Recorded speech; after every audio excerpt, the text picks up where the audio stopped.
Bine, la canalul 6. Spuneți-mi că azi este un mare zi. Acum avem invitatul Tonica Lancia. Tonica Lancia. Bună ziua! Ce aveți de spus? Bună ziua! Vă rog, spuneți-mi, cum vă trăiți viața? Normal. Fericită, normal sau rău? Normal și fericită. Bine, altceva. Vreți să spuneți câți aveți ani sau dacă aveți un copil? Ce aveți în suflet când aveți un copil?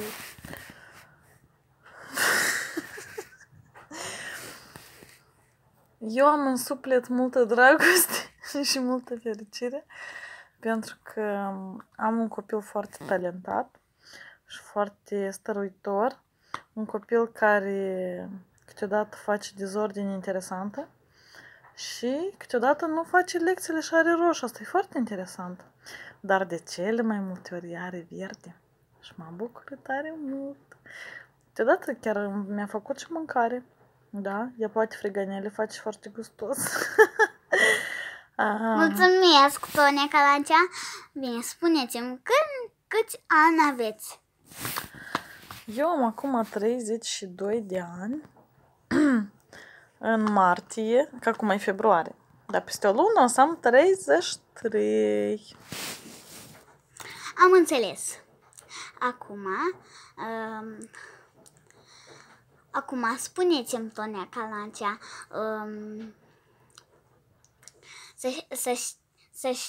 să știu când ai fost mică, mama tot a simțit așa ceva?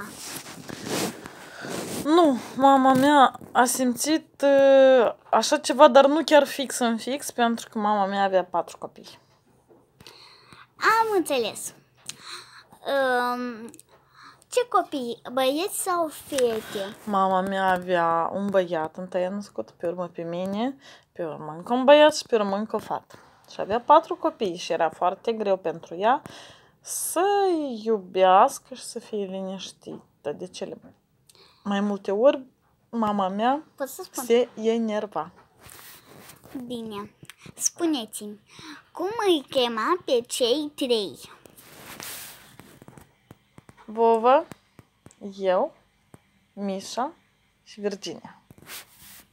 Bine. Mai am o întrebare. Cum sunteți fericită fără copil? Fără soț, poate.